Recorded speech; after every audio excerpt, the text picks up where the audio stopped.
Hello guys, and welcome to analysis on Nilotic gates. The question right now is, why did the Kwaro actually face hate and anger from many people from the Acholi sub-region? In a simple term, why were many people not happy with Kwaro actually in the year 2022? We must remember that there is an event which is called Acholi Cultural Festival, which is annual. The Acholi Cultural Festival is designed to be done annually, meaning every year at a specific month it should be done, of which often the Acholi Cultural Festival was held in December when many people are in holidays, the festive season. It is not rotational in nature.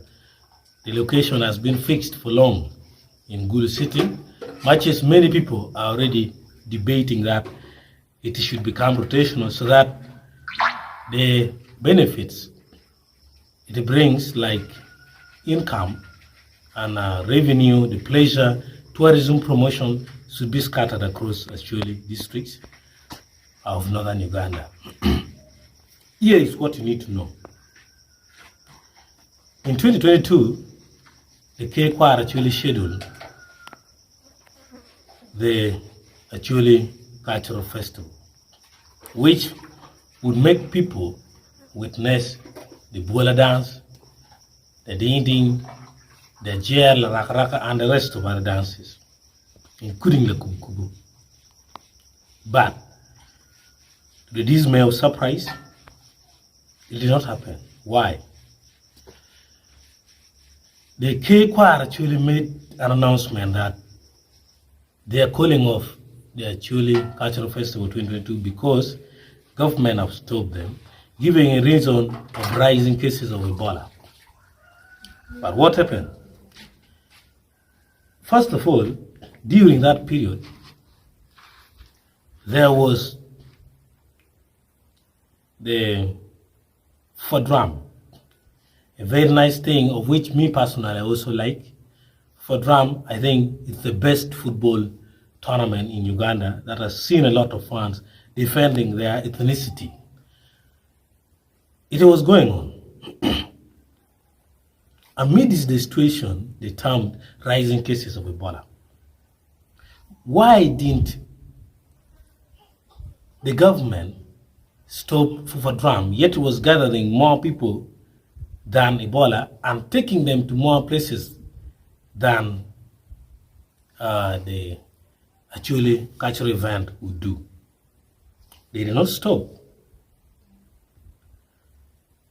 To add on to that one, the actually cultural event stopped, and later on Kwaro actually brought in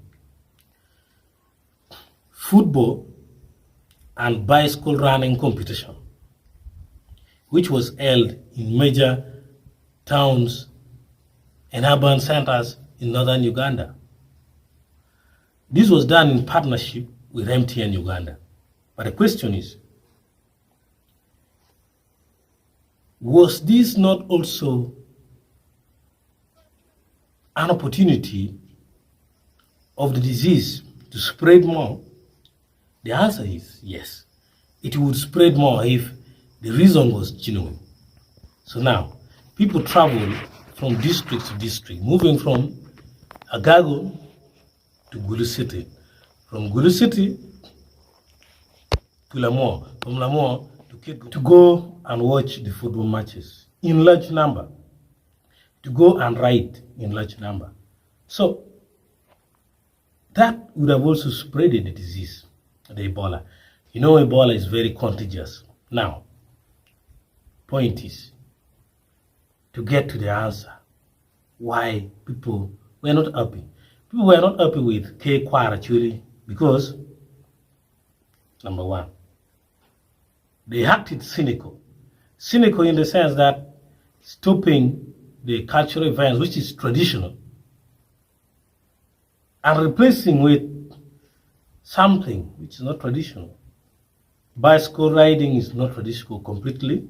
Then also the football. Football is not our culture completely. It's not actually culture.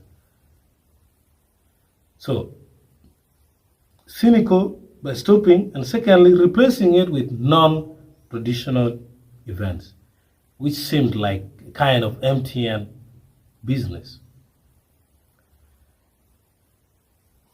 That is all for this K car actually. Thank you and bye-bye.